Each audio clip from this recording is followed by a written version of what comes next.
Welcome to Perspectives, our series on thought experiments. In this series, we present provocative and unsettling narratives that challenge mainstream ideology and explore hidden truths. Nothing here is to be considered the only current reality. At Beyond Elemental, we simply aim to present information available in the ether in an organized manner and speculate the narrative. It is up to you to determine your truth. With that, enjoy.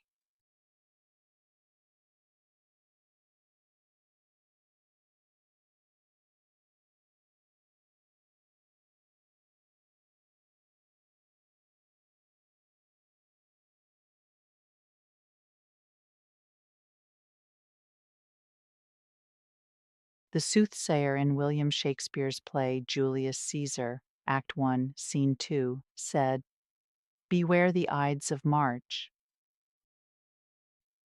The Ides were ancient markers used to reference dates in relation to lunar phases. From Latin idus, plural, the Ides, a word, according to Macrobius, from an Etruscan language verb meaning to divide. As history is currently written, in the earliest Roman calendar, the Ides of March would have been the first full moon of the new year. The Roman calendar started the year in March, and the Babylonian calendar celebrated the new year around the March equinox. The Ides of March was also notable as a day for settling debts. It became a day of celebration for those who received payment and a day of woe for those who paid. For some, it was both. Some say that Rome never fell. Taxation without representation was the seed of the American Revolution. Colonists rebelled against Britain's punitive taxes because they had no voice in Parliament.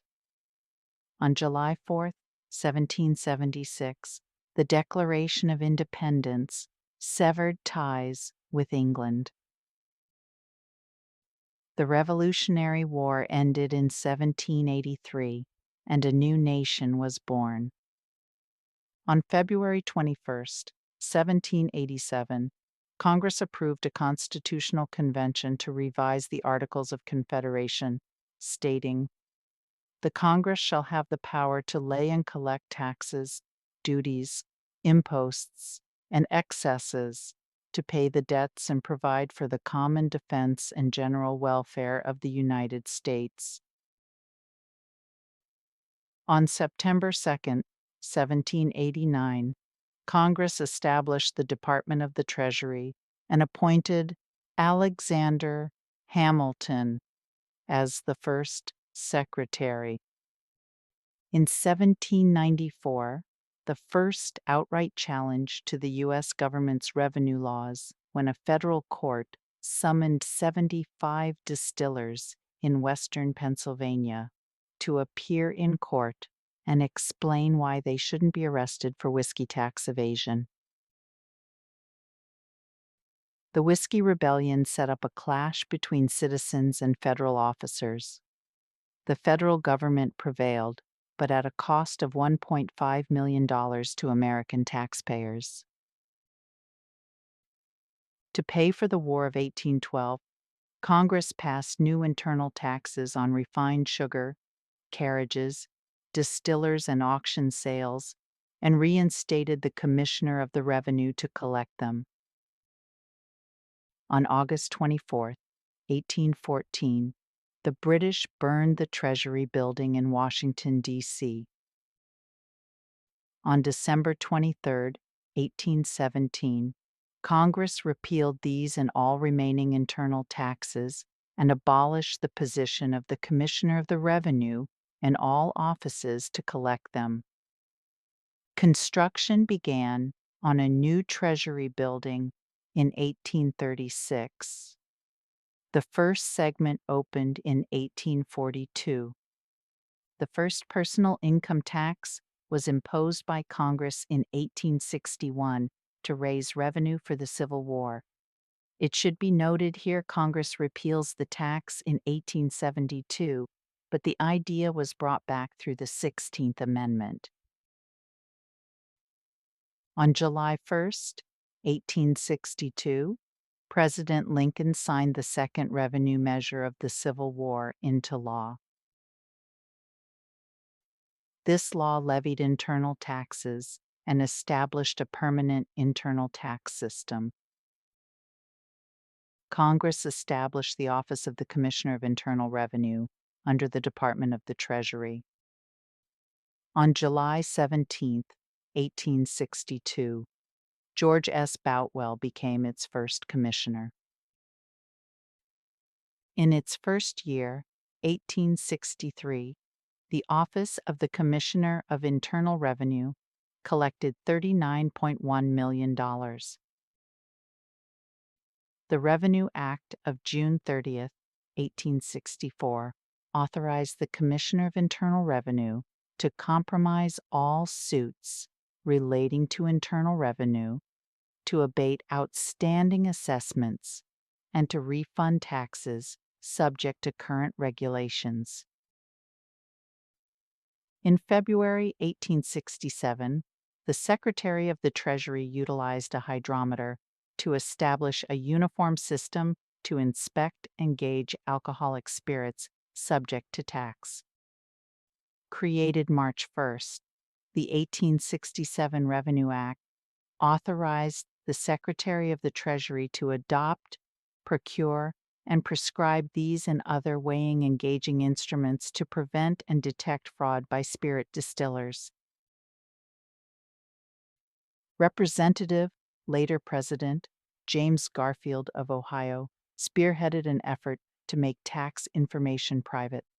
On April 5, 1870, IRS Commissioner Delano banned tax assessors from furnishing lists of taxpayers for publication. On July 14, 1870, Congress passed a Revenue Act stating, "No collector shall permit to be published in any manner such income returns or any part thereof, except such general statistics." The Panic of 1907 was a financial crisis in the United States that lasted from October to November 1907. It was the first major financial crisis of the 20th century. This crisis set the stage. When the stock market collapsed, banks failed, and credit evaporated, the federal government lacked the tools to respond and had to depend on private bankers, such as J.P. Morgan, to provide an infusion of capital to sustain the banking system. To correct the problem of an inelastic currency, Congress created a National Monetary Commission, chaired by Rhode Island Republican Senator Nelson Aldrich. Aldrich proposed a system run by private bankers who would act as federal agents. Progressives adamantly opposed what they called a surrender to the money trust and blocked its passage. In 1909, Congress proposed an amendment in response to the Supreme Court case, Pollock v. Farmers Loan and Trust Company.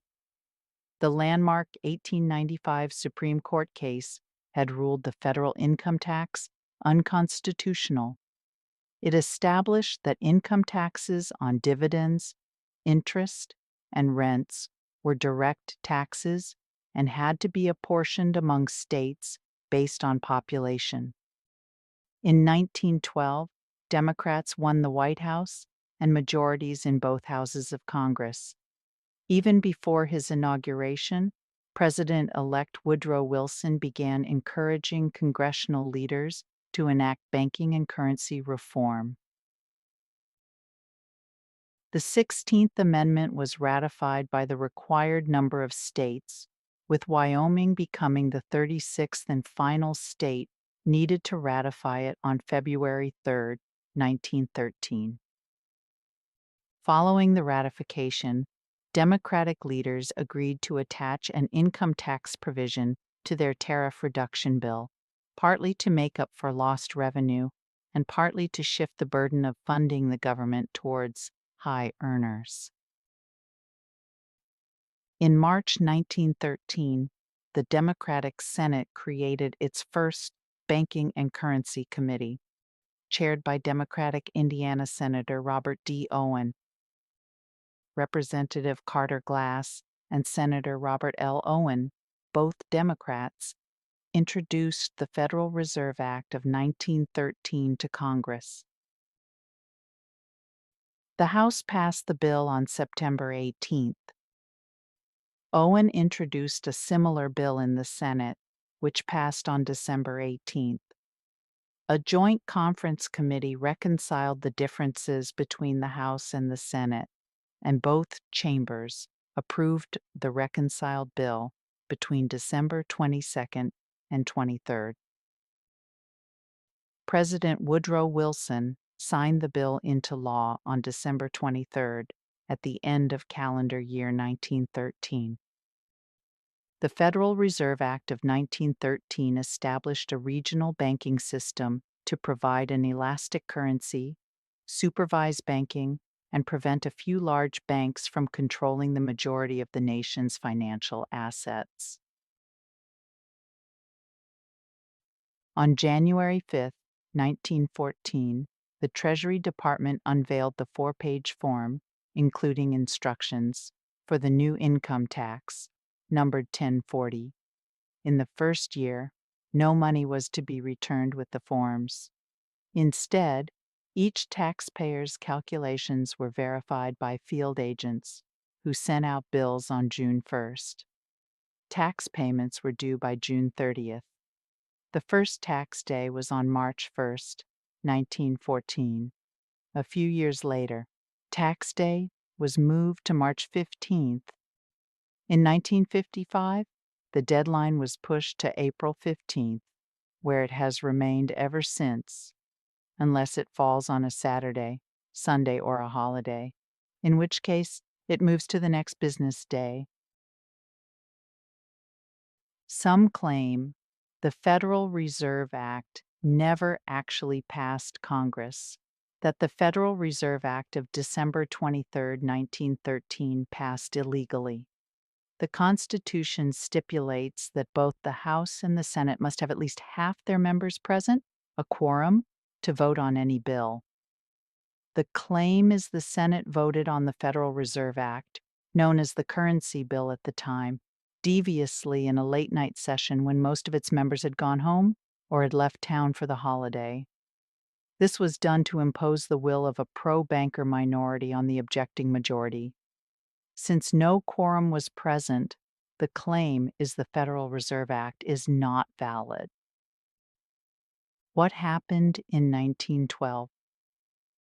The mainstream, of course, says this is a conspiracy theory, stating since there were 48 states in 1913, 24 votes, plus the tie-breaking vote of Vice President Thomas Marshall would have been sufficient to approve the bill, even if all absent votes had been cast against the bill. Many of the missing senators had their positions recorded in the Congressional Record, 63rd Congress, Second Session, December 23, 1913, pages 1487 to 1488. Of the 27 votes not cast, there were 11 yeas in favor of the bill and 12 nays. The claim is a presumptive vote in favor from the President of the Senate. Even if the absentee senators had been there, the currency bill would have passed, given the tie-breaking vote.